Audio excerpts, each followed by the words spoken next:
everyone, Kelly here. And at the beginning of fall, so back in September, I did a video where I was trying to figure out if I like witch books, so books about witches. And I know we are in the middle of December, and this is not that we are past the time about talking about witch type books, witch themed books. But like everything in 2022, I have plans and I just don't get them done in time. So I still wanted to kind of do my conclusion. Like in that video, I was like, do I? I'm not sure. I thought I didn't like witch books, but I had a bunch of books about witches on my TBR. So obviously I was interested in them, but it didn't seem like a buzzword for me. But I wanted to find out the conclusion. So I read a bunch of books about witches throughout the whole fall. So yes, we're going to talk about my conclusions to that. I hope people will still watch this, even though everybody's all in the holiday spirit and is past witches. You know, witches are timeless, we should say. So hopefully you still will stick around to find out what I thought.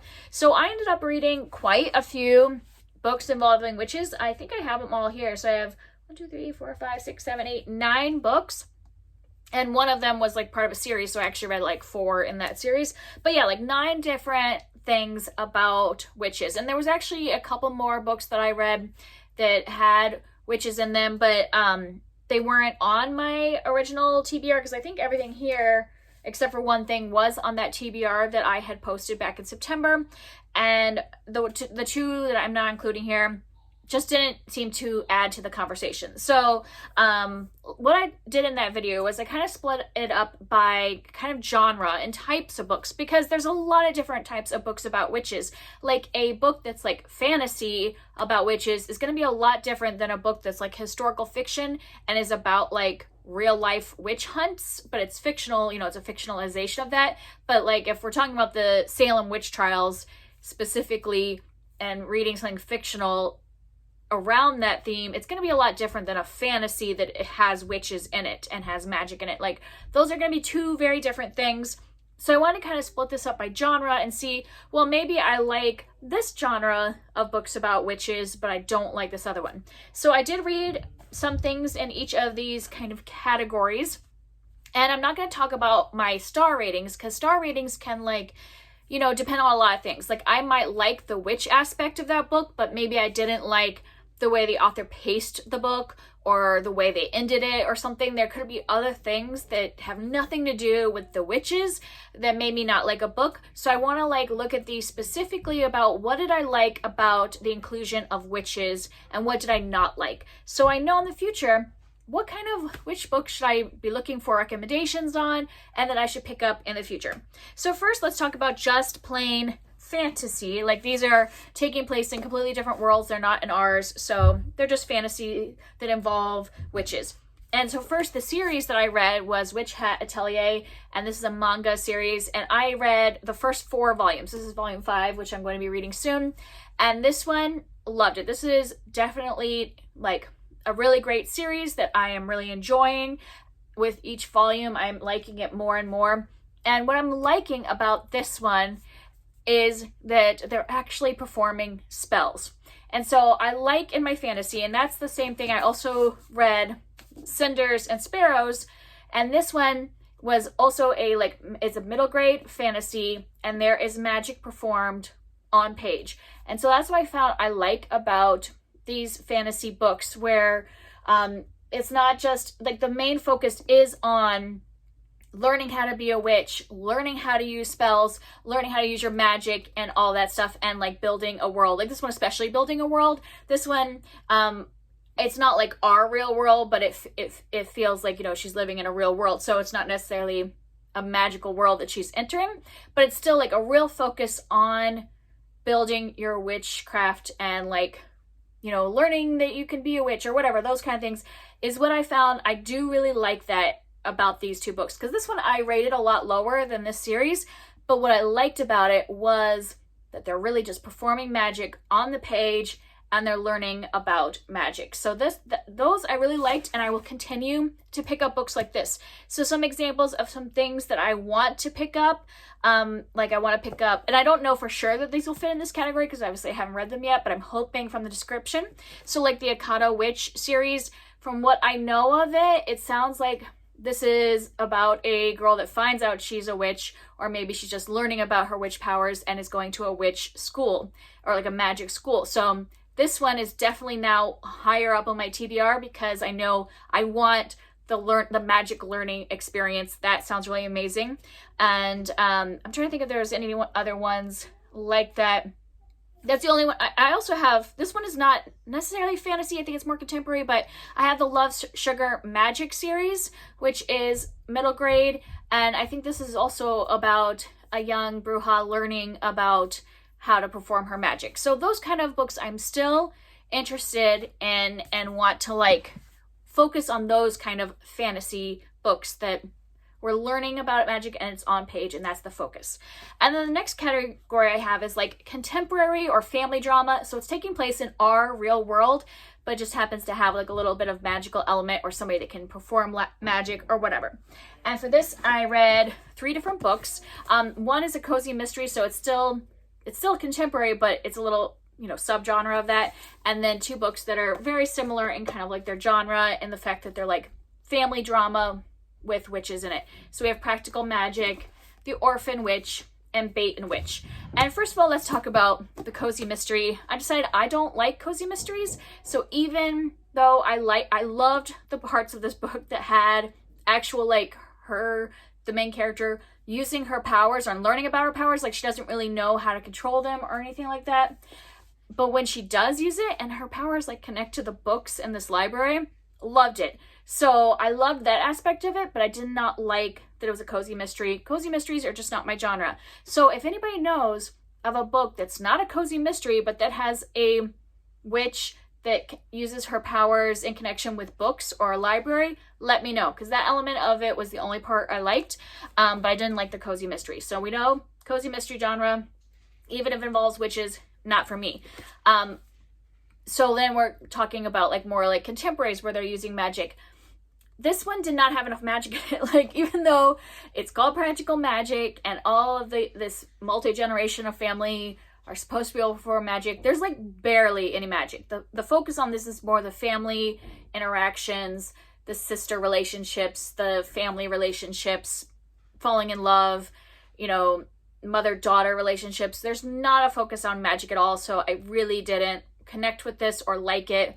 And this one was definitely a contemporary, had family drama, had that like connection between family members, but there was magic on page being performed, a woman learning that she is a witch, learning how to control her powers. And so she's connecting with this family. She's called the Orphan Witch because she didn't know her family, and she's connecting with her family that she's discovered, and like having that family connection and like building that, but at the same time they are performing spells and they are teaching her how to perform spells and control her magic. And there's also a magical library in this one, so that's like the one part of this part that I liked. There's a magical library, but on page magic. So once again, that's another genre where I'm realizing on page magic and somebody learning how to use it and control it and all that is important. So I still would continue to read contemporaries and like ones that are kind of more family drama, but I want them to actually have on page magic. So let me see if I can think of some examples of what I think might work. Like I'm thinking that I don't remember this author is, but the one that writes The Nature of Witches, and then she had a newer one come out called Wild is the Witch. From the descriptions, it sounds like these will have somebody learning how to use their magic and still have like the whole contemporary drama and maybe romance and relationship stuff, but actually have on page magic. So let me know if you've read these and you think that this author would be one that I would like based on the fact that I want them to actually be performing magic. So that's something I still have on my TBR.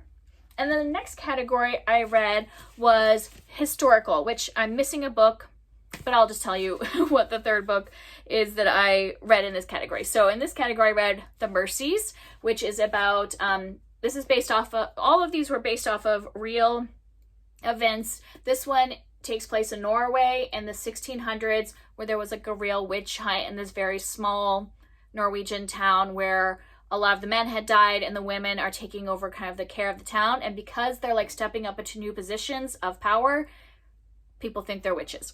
And then The Familiars takes place, I think it's also 1600s. Yes, early 1600s in England.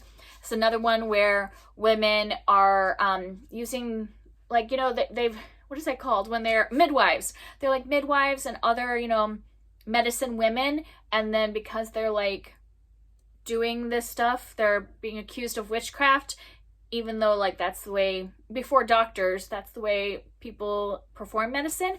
But because they're women and they're trying to have positions where they have authority, they're seen as witches. So this is another one that is based off of real kind of events. And then the third one I read was The Witch of Blackbird Pond. I don't know what I did with my copy, but this one also is based off of kind of real events. I don't know if this is like real, like this is an exact event, but like there were definitely witch hunts happening in the early colonies. So this is taking place as well in the 1600s in Connecticut. And once again, people that are different. This was a woman who was a Quaker, and then the Puritans in the town think, she isn't coming to church, and she isn't like invested in the ways of the church, so she must be a witch because she's, helping people with her herbs and stuff like that. So all three of these took place in the 1600s, and all of those, even though I might have rated this one lower because of the like quality of the writing, all three of them were so interesting to me based on the historical view into witch hunts in the 1600s.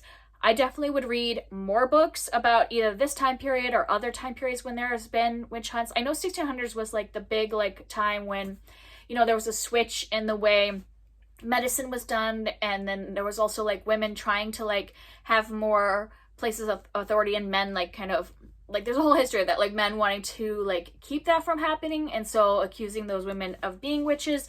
And so there was like a whole mass hysteria as well, and that is all fascinating to me, like when somebody starts accusing someone of being witch, and then like all of a sudden people start piling up lies, like things that didn't actually happen, but they're trying to like keep from themselves being accused of being witches. So it's that whole like mass hysteria. Yeah, those are all super interesting. I definitely think this is probably, of all of them, my favorite genre that I read in this experiment that I didn't realize I would love. Like, I knew I was gonna like some fantasy ones, but this was a surprise because historical fiction is not one of my top genres to read in general, but I really enjoy learning about this time period, learning about witch hunts and kind of the society that was like, because these are all taking place in different areas, but how it works in those different societies. It all was kind of the same, even though it was happening at different places. Yeah, definitely enjoy this genre. Let me see if there's any other ones. Okay, the only other one I have on my TBR is actually a nonfiction that is about this, which I'm really excited to read because I want to kind of learn about actually like studying that, because these are all like fictionalized, of course, and I want to like read something that is actually focusing on these events that happened at the like 1600s and like studying it. So this book is called Witches, Witch Hunting, and Women. And I don't know if this might cover a lot of different time periods, but I think it is talking about what is involved in that like societal thing. Why are these women being accused of witches, and like the mass hysteria and all that. I think it analyzes all those things, I'm hoping. So that is on my TBR as a nonfiction, but I don't have any other historical fiction wrapped around these time periods. So if you know of any, definitely give me those recommendations, because I would like to read more historical fiction revolving around witch hunts. Man, can't talk. All right, and then my last category was Gothic/horror, and I didn't read as many of these as I wanted, and actually one of these was not on my TBR, so I didn't read the ones that were on my TBR. It just happened I ran out of time. So the first one, this one actually has a lot of different genres because it's a short story collection, but I'm putting it in Gothic and horror because the ones that stood out to me were definitely like more on the Gothic horror side. This is Maria Maria. This is a collection of short stories and a novella that's the titular Maria Maria. And all of these have kind of like a magical realism feel, but there were definitely ones that had some horror elements and definitely some Gothic elements. But since they're short stories, everything was kind of a little different depending on the story. And I didn't end up liking this in terms of necessarily the writing wasn't my style, but what I did like was when there was like a, I don't know, because it's not like this one was focused, it wasn't like on-page magic necessarily, but there was definitely this gothic hint to like performing magic. And there's one story in particular that really stuck with me that was involving like a magic ritual. And that one was my favorite of all the stories. So once again, on-page magic is what I want.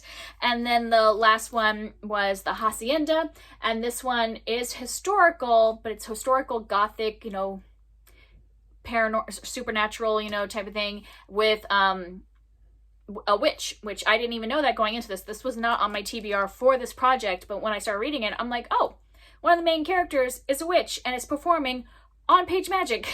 And so I really ended up enjoying this because of both the like gothic horror elements and the performing of magic. And in this one, the person who is performing the magic is like, you know, using their cultural roots, or like their indigenous culture.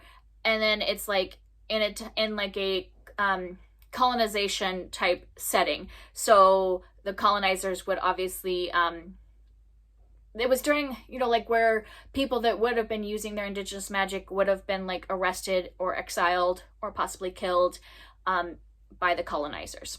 So that's a better way to say it. And so I think that kind of like piqued my interest, kind of similar to the witch hunts would be, like why these like indigenous culture practices would be like seen as wrong, and also seen as a threat to the like religion of the time, which this was Catholicism, and the colonizers were Catholics. So yeah, I would add this to my interest in gothic horror. Really enjoyed this. So the one that I actually started reading, but I did not finish it, so I can't include in this, but I think I'm gonna really enjoy, because I only read like the first like 3 or 4 chapters, was The Year of the Witching. And this one is taking place in a puritanical culture, and then there's gonna be witchcraft, I believe. So I think it's gonna be like and it's also gothic horror. So I think it's gonna be the perfect combination of like historical fiction based on witch hunts and gothic horror with the like indigenous cultural witchcraft mixing with puritanical kind of culture that's saying that we don't do witchcraft. So yeah, I think that one will end up being one I really enjoy. So I think this is another genre that I definitely want to read more witches. So after all that review, I think that the like 3 main genres that I really want to pursue when it involves witches as like the protagonist or whatever, or the main theme, would be fantasy, historical fiction, and gothic horror. Those 3 genres are the ones I'm really interested in. And then I would very carefully pick out contemporaries that have magic in them, but I would want to make sure that the focus is actually on the witches and the use of their witchcraft, and not just like a family drama that has a teeny tiny little bit of magical realism or witches in it. You know what I mean? So I have my 3 top genres, and then that one I would be very selective about which ones I would read, because there's like a ton of books that are very similar to like practical magic, where yes, there's like witches and there's like a little bit of magic, but it's just not enough for me. Not enough for me to be that interested in, because unless I'm interested in the family dynamics specifically, and I wasn't in this book, so it's not what I would seek out in that genre, if that makes sense. So if you have any recommendations based on the things that I have said in this video, please leave them down below. I definitely will be picking them up, you know, maybe next fall, but then also I think they're not all fully fall related, especially the fantasy ones don't fully feel like fall to me, or the historical as well, that I would probably read them all year round. So give me your recommendations of ones you read that would fit those categories that I said. And I think this was a really successful experiment, because at the beginning of this, I thought that witches weren't a buzzword for me, and that I wouldn't like really seek them out. But now I think that I know what I'm looking for, that I would, as long as I think based on like the synopsis and the reviews, that it would fit into those things that I actually enjoy, which is obviously on-page magic or an analysis of like the history of witch hunts. and like, you know, the past traditions meeting newer religious colonizing kind of practices, if that makes sense. So those are the kind of things that I'm really interested in. So that's it for me. I will see you next time. Now you can go back to your seasonal content, the holiday seasonal content, and hopefully you took the time to watch this, even though we're technically still in fall. So there, I am technically in the correct season to talk about witches, because it is still fall, even though everybody is already in their, you know, winter, Christmas, holiday type zone right now. I will see you next time. Bye.